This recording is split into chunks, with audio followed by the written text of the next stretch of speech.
Voyage en pays Kabyé, au nord du Togo. 7 heures de route pour rejoindre la ville de Kara, qui se voit en période d'Evala le centre économico-culturel et festif du pays tout entier.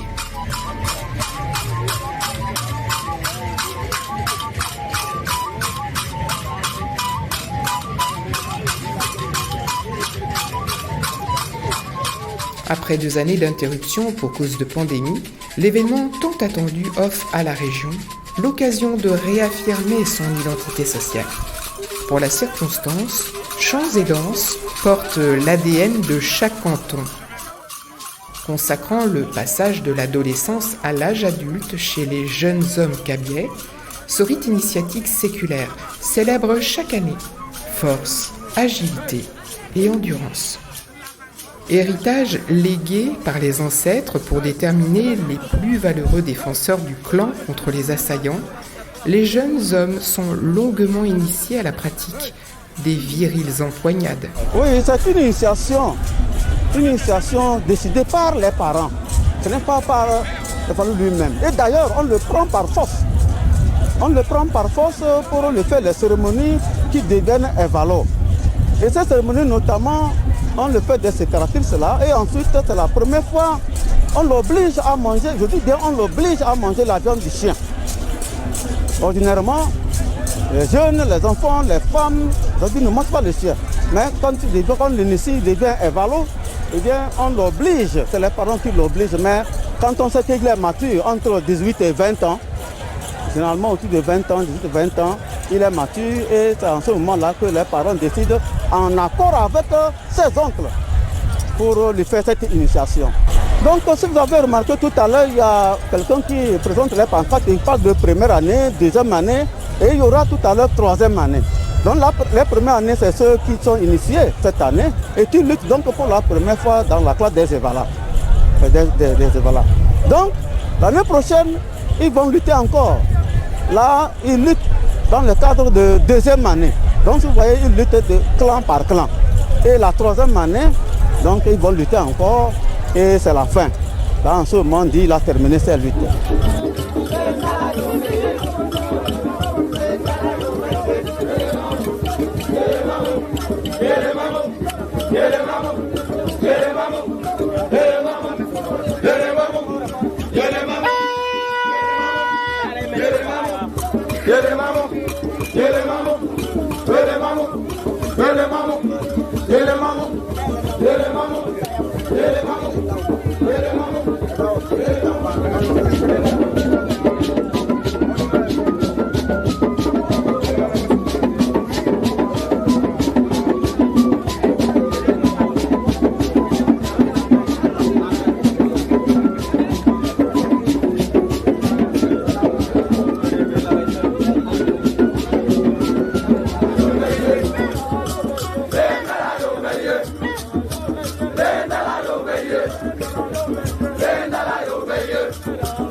Point d'orgue des Evala, la finale de Pia rassemble le plus grand nombre de spectateurs venus de tous les horizons.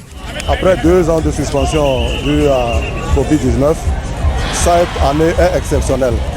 Pour préparer l'événement, ça a été plus compliqué que par les années passées. Parce que 2 ans sont passés, les infrastructures, le terrain, les tribunes, tout est rentré dans un état vraiment déplorable. Il fallait encore plus d'efforts cette année pour mettre les choses dans l'ordre. Donc nous avons mis un peu plus de temps et beaucoup plus de moyens pour arriver à l'organisation de l'événement. À ce jour, nous avons fait le minimum parce qu'il y avait beaucoup à faire. Mais comme l'événement est de taille, nous avons mis les moyens qu'il faut pour arriver à ce jour. Donc, dès les préliminaires, nous commençons par préparer les lutteurs. Qu'ils soient Evala ou Ahosa, dans les deux catégories, nous préparons des gens. On sélectionne les meilleurs. Ils sont les premiers à sortir sur le terrain parce que la première victoire, elle est de taille, elle est très importante. On l'a vu d'ailleurs, il y a eu une montée de rouge sur le terrain, une montée assez impressionnante. Voilà, donc là, cette première victoire était absolument capitale. Est-ce qu'on peut dire que les rouges ont gagné à ce moment-là? Oui, dans la catégorie des Evala, les blancs ont gagné parce qu'ils ont eu la première victoire. Elle est très importante. Maintenant, du côté de la catégorie des Ahosa, les rouges ont gagné les premiers.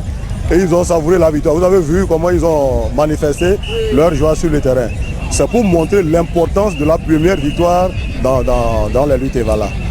Dans le temps, au temps de nos ancêtres, dès que la première victoire est acquise, les anciens quittaient le terrain. Juste après les luttes, la danse qui va clôturer la cérémonie, vous allez voir que dès la fin de la danse, les deux camps vont vraiment se retrouver, ils vont manger, boire ensemble et il n'y a pas d'animosité. Sur le terrain, il fallait montrer que moi, c'est moi qui gagne, c'est mon camp qui gagne. Et à la fin, on redevient un et on reprend la vie de tous les jours, on va vivre ensemble, vraiment dans l'harmonie totale. Après les combats, lutteurs et supporters se rassemblent devant la tribune officielle pour saluer le chef de l'État qui lui-même fut évalo en son temps.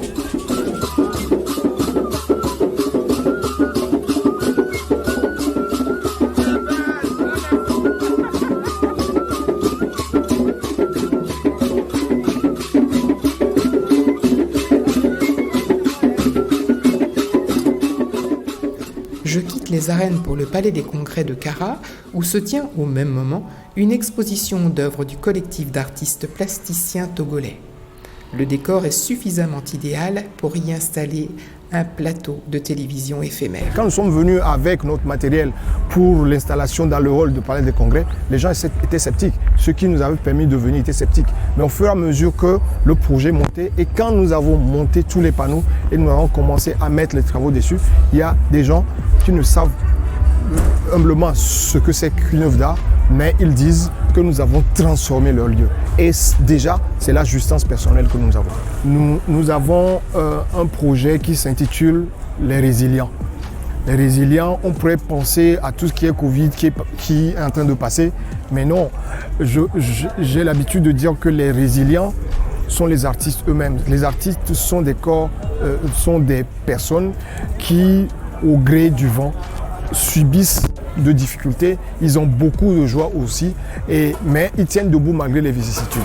Donc c'est la raison pour laquelle nous avons intitulé ce projet Résilient, et pour dire que malgré les vicissitudes, nous sommes debout. Par contre, j'ai l'habitude de dire aussi que nous sommes un peu près de 9 milliards de personnes au monde, nous sommes 9 milliards d'artistes parce que tout le monde est résilient.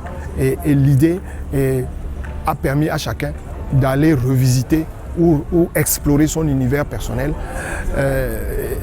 pour cette exposition. Emmanuel Sogbadi est arrivé avec un projet qui a rapport avec les luttes traditionnelles en pays kabien. Parce que, tout simplement, primordialement, l'anatomie humaine, c'est quelque chose qui m'a toujours chamboulé. J'ai fait une formation là-dedans, la sculpture sur la pierre, le modelage et le bronze. Et donc, les modèles humains, les muscles saillants qui se voient sont toujours quelque chose qui m'ont toujours parlé. Donc, j'ai saisi cette occasion-là pour rendre hommage aux lutteurs en pays kabien. La raison aussi, elle est simple.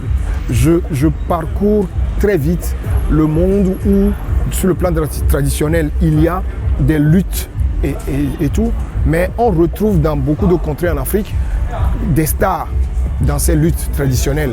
Ce que j'aime en pays kabien, ce n'est pas la personne qui est mise en avant, c'est la communauté qui gagne. Donc pour moi, c'est ma façon aussi de voir et de comprendre cette manière de penser de cette lutte traditionnelle qui met en avant le groupe, parce que ce qui dénature notre société humaine aujourd'hui, c'est le moi de partout. Alors, les artistes qui ont participé à ce projet, nous avons Camille Azankbo, qui n'est plus à présenter, il travaille sur les bassines émaillées. Laka, qui fait un travail de fond depuis des années. Gustave Djonda, qui travaille dans une élégance féminine très colorée. Nous avons Yao Vodi, qui est un photographe que nous avons invité sur le projet. Nous avons Kluibo Yao aussi, qui travaille sur le numérique. Il reprend la thématique des luttes traditionnelles en pays kabye pour faire du travail numérique et tout. Et nous avons deux entités féminines, Amivi Romao, qu'on ne présente plus, qui nous a présenté son dernier travail sur les femmes dans une peinture très, très lavée, qui flotte avec la jouissance, j'allais dire, de l'esprit. Et enfin, nous avons Rikia qui fait un travail sur le pointillisme. On est tous d'accord qu'elle est en train de revisiter cette période de l'histoire de l'art, mais c'est quelque chose de vivant parce qu'il était question de permettre à chacun de venir s'exprimer. La prochaine fois, on ne sait pas où on va parce que l'idée, c'est de ne pas se cloîtrer à Lomé et l'idée, c'est ne pas de faire une opposition à Lomé.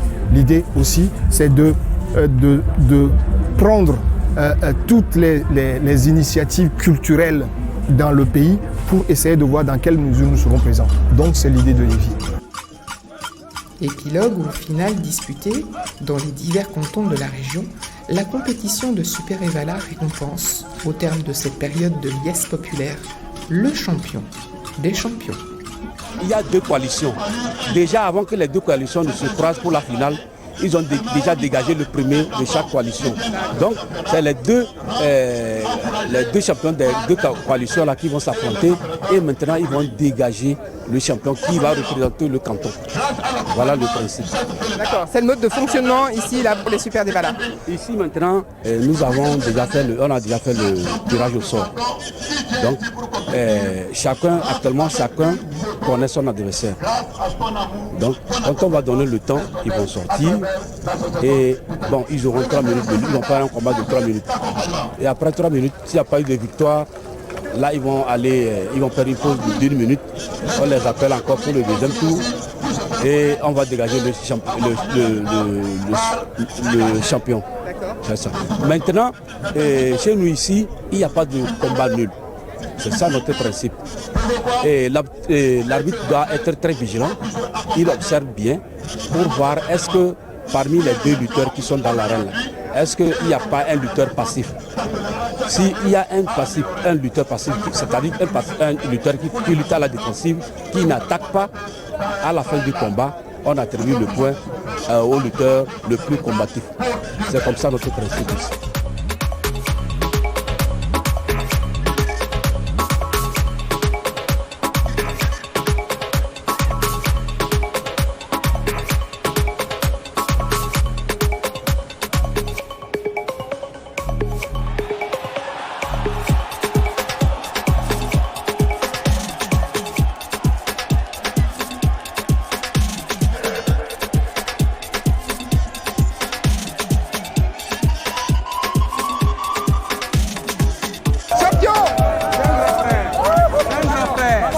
Champion, excuse-moi, tu dois être extrêmement fatigué.